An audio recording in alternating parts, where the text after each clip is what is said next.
मनोज जरांगे यांचा आजपासून पुन्हा आमरण उपोषण। सरकारने काढलेल्या अध्यादेशाचा मराठा आरक्षणाला लाभ होत नाही, तोपर्यंत आंदोलन सुरूच राहणार, जरांगेंचा इशारा।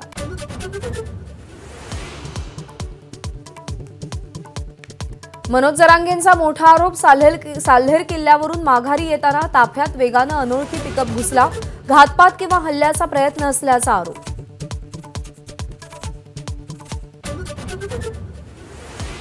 मंत्री छगन भुजबळ यांना पुन्हा जीवे मारण्याची धमकी, नाशिकच्या कार्यालयात धमकीचं पत्र, पोलिसांनी भुजबळांची सुरक्षा वाढवावी, कार्यकर्त्यांची मागणी।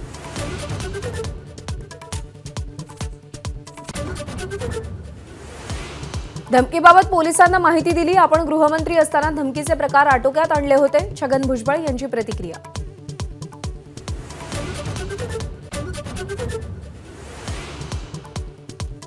शरद पवारांनी उमेदवारी जाहीर करूनही अमोल कोल्हे अजित पवार गटात येणार, काँग्रेसचे नेते अनीस अहमदही अजित पवार गटात येणार, धर्मराव बाबा अत्राम यांचा मोठा दावा।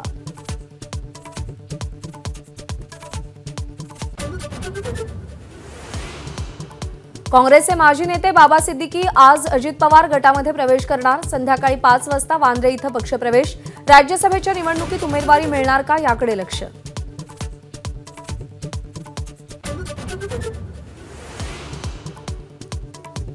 मनी लॉन्ड्रिंग प्रकरणी समीर वानखेडेंविरोधात गुन्हा दाखल, तत्कालीन एनसीबीतील काही अधिकाऱ्यांनाही समन्स बजावलं।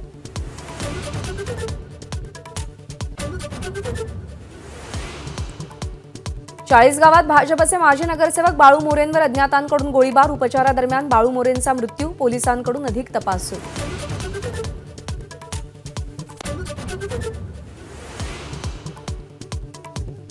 मॉरिस नोरोन्हानं अंगरक्षकाच्या पिस्तुलातून गोळीबार केल्याचं तपासात उघड, अंगरक्षक अमरेंद्र मिश्राला अटक, मुंबई क्राईम ब्रांचची कारवाई, आज बोरिवली कोर्टात हजर करणार।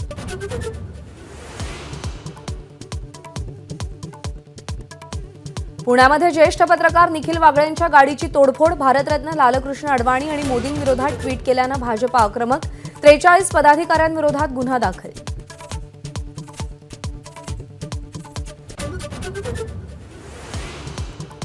काशी विश्वनाथ आणि श्रीकृष्ण जन्मभूमीची जागा हिंदूंनाच मिळणार, विश्व हिंदू परिषदेचे महामंत्री मिलिंद परांडेंचा विश्वास।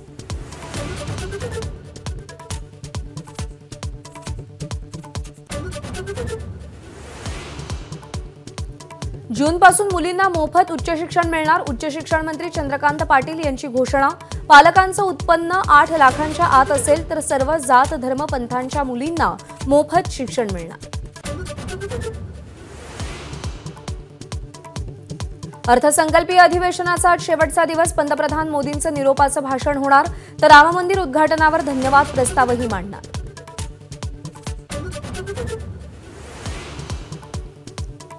मुंबई महापालिकेच्या प्राथमिक शाळेमध्ये शिक्षकांची महाभरती, मराठी, हिंदी, उर्दू, इंग्रजी 4 माध्यमांसाठी 1342 शिक्षकांची पदभरती। एबीपी माझा, उघडा डोळे बघा नीट।